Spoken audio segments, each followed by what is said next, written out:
If you're over 60, you may have noticed feeling a little less steady on your feet than you used to. That's not just because you're getting older. It's a sign of breakdown of the systems that were designed to keep you safe. And a breakdown of those systems can lead to falls, which ultimately can result in serious injuries, hospitalizations, or even death. In this video, I'll explain why your balance may be getting worse and how to fix it to keep you safe. So first, why might your balance be getting worse? There are three systems that we rely on for balance. One is our vision. Two is the sensation from our body, particularly the bottoms of our feet and our joints. And three is our vestibular system in our inner ears. Now, most people are really dominant in their vision and rely on that the most. So we'll cover that aspect first. We use our vision to tell us where we are in relation to the ground, as well as objects around us. And as vision starts to decline with age, especially in terms of near objects, that can put you at an increased risk for falling. Additionally, because we tend to be very reliant on our vision, nighttime is a time when more falls tend to happen because we can't see the objects around us. So some simple tips to help are, number one, making sure you are getting an annual eye exam. And if you do have glasses, make sure to wear them because they don't do any good sitting in the case. Number two, if you have bifocals, be very careful on stairs or curbs because as you're changing elevations, particularly going down the stairs, the bifocals may cause you to misjudge the step, which again can lead to falls. Additionally, your environment is really important. Keeping your house well lit in the evening and using light-sensitive night lights so that if you wake up in the middle of the night and you have to go to the bathroom, that you've got a light on that you can at least somewhat see where you're going. Now, many people think of vision as something that we don't have any control over, and to some extent, there are things that we can't control, but there are also things that we can control. You have muscles in your eyes just like any other part of your body, which means you can train those muscles, particularly the ciliary muscles that control how thick or thin your lens is, so they help you focus, and the extraocular muscles around the eyes. So one exercise that you can do is just doing a near-far focus. To do that, put your thumb about 6 inches in front of your face and then focus on it. Then pick an object out in the distance and focus on that. Then come back to your thumb, then go out to the distance, then come back to your thumb, then go back to the distance, and try to alternate that back and forth, trying to get clear focus in each spot and then going as quickly back and forth as you can. That helps you change focus if you're looking out at the distance and then have to look at a stair right in front of you. When you focus near, your lens gets thicker and your eyes converge. And then as you look out in the distance, your lens gets stretched thinner and your eyes diverge. So that's one exercise that you can do to train the muscles in your eyes to help your vision. Additionally, your diet is very important, particularly in respect to vitamin A.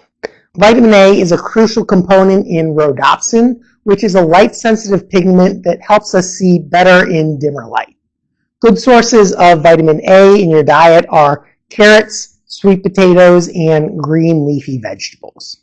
So those are the vision tips. Next, we'll move on to the somatosensory system. This again has to do primarily with the feeling in the bottom of your feet, as well as the ligaments in your lower body, particularly the ankles, knees, and hips. Now, if you've had repeated ankle sprains over the years or even torn some of the ligaments in your ankles, that can make you a little less stable on your feet. Additionally, if you've had a knee replacement, they cut out the ACL and sometimes the PCL. Those are two primary stabilizing ligaments in the knee, and although the joint replacement is designed to give you the structural stability, those ligaments aren't just passive ties. They have proprioceptors in them, which are sensors that tell you where your joint is in space. And so you may not know if your knee is all the way straight or not. You may also not notice if your knee is going side to side. And so that can make your balance a little bit worse if you have, in fact, had a knee replacement. Additionally, if you have diabetes, that can affect the sensation in your feet, and so you may not feel the ground quite as well when you're walking. And then finally, if you have spinal stenosis or a narrowing where the nerves come out of your back, particularly in the L4, L5, S1, and S2 nerves, those control the sensation of your lower legs as well as the muscles in your legs. And so you may have more difficulty feeling the ground as well as responding to that, which we'll get to a little bit later. But if you do have some trouble with your somatosensory system, just doing balance exercises in bare feet where you can feel the ground is one good way to train it. Try to grip the ground with your toes and feel the ground underneath your foot. Then maintain that arch doming as you're doing balance exercises. Some good ones to start out with are just doming the arches and then practicing shifting side to side, feeling the shift of the ground underneath your feet as you're moving. So you're not just passively rocking back and forth, you're paying attention to what you feel underneath your feet, how you feel the ground as you're going through those motions. That also teaches your brain to respond to it a little bit better if you do have a sudden side-to-side perturbation. Then go forwards and backwards. And again, feel your body weight shift to your toes and then back towards your heels, to your toes, back towards your heels, and to your toes and back towards your heels. And then when you get a little bit more advanced, you can practice going up to standing on one leg, but again, trying to keep that arch domed, gripping the ground with your toes. If you want to challenge your sensory system to a greater extent, you can do those same exercises, shifting side to side, forwards to backwards, or standing on one foot, on a pillow, a foam pad, a rug, or some other unstable surface. That makes your sensory system work harder to feel what's going on, and it challenges the system to a greater extent. Vibration plates are another great balance tool to train your somatosensory system. Your body has to perceive the rapidly changing surface underneath of you, send a signal up to your brain, and then your brain has to process that signal and tell your muscles how to react in real time. And research has actually shown that vibration plates can improve balance in older adults. You can practice balancing on two legs, balancing on one leg, or doing a variety of different exercises. I won't go through all of those in this video, but I do have another video that you can check out in the cards, where I'll also link to it at the end of this video.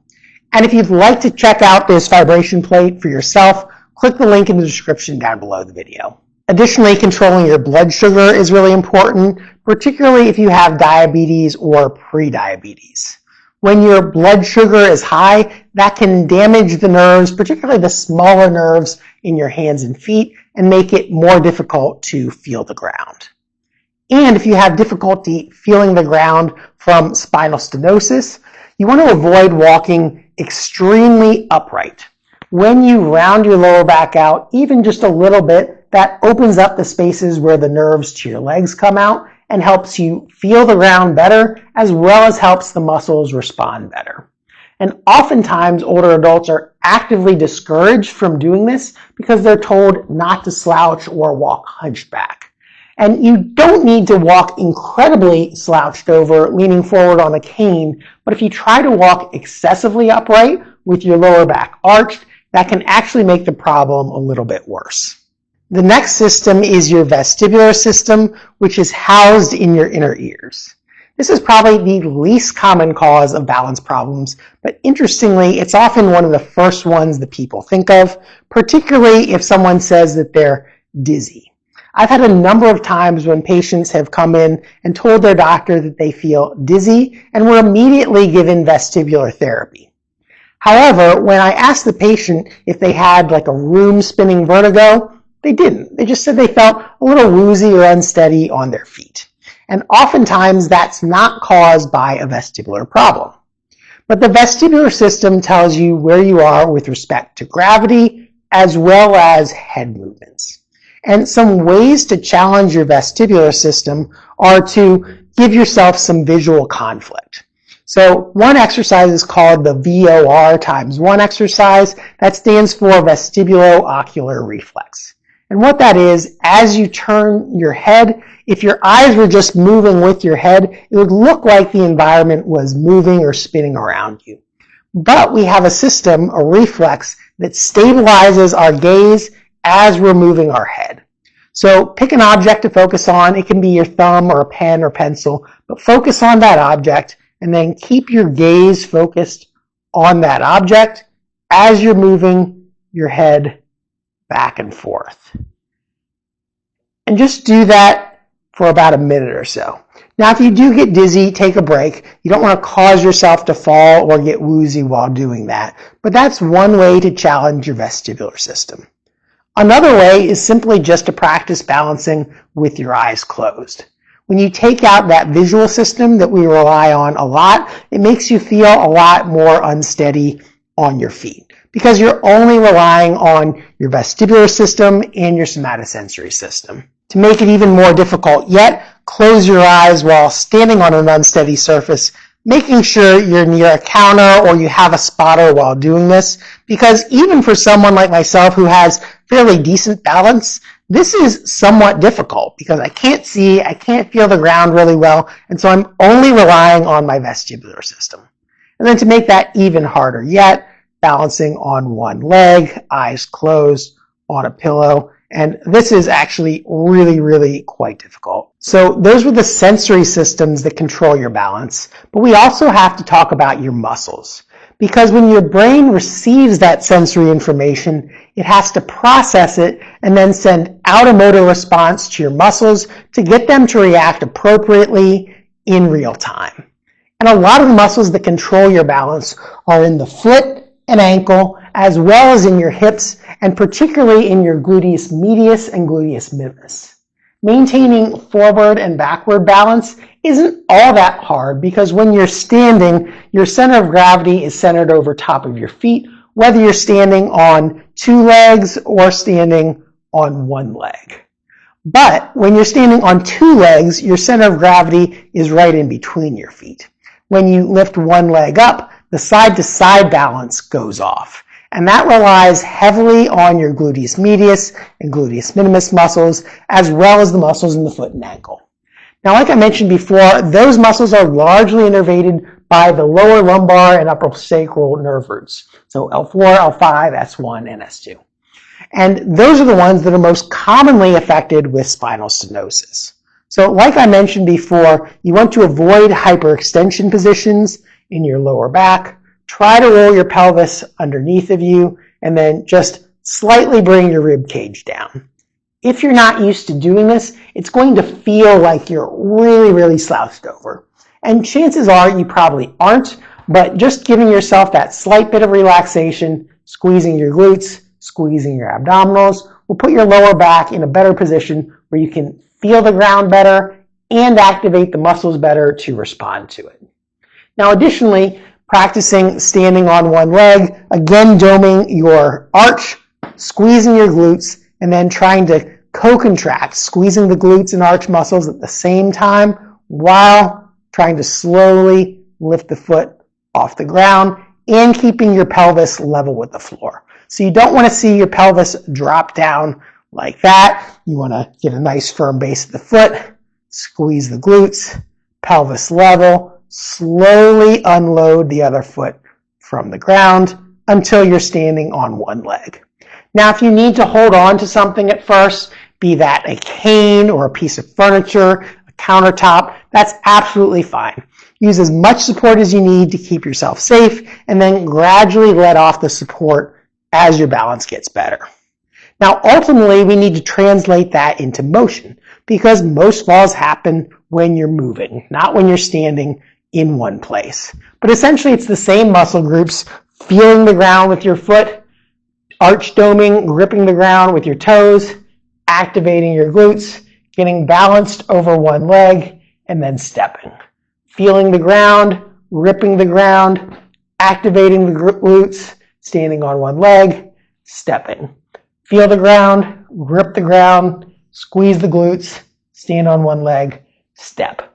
And so just by conscientiously slowing down the walking task, you can practice that dynamic balance, and then as you get better at it, you can start to make it a little bit more real-life speeds. Try incorporating that around the house when you're just walking and you don't have anywhere to be quickly.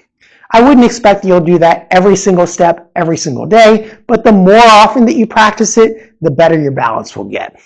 So let me know in the comments down below what you thought of the video. If you'd like more tips to help spinal stenosis, check out this playlist over here. But before you go, if you found this video helpful, make sure to give it a like, and if you haven't already, subscribe to the channel so you get notified of my future tips. Thanks for watching, and I'll see you in the next one.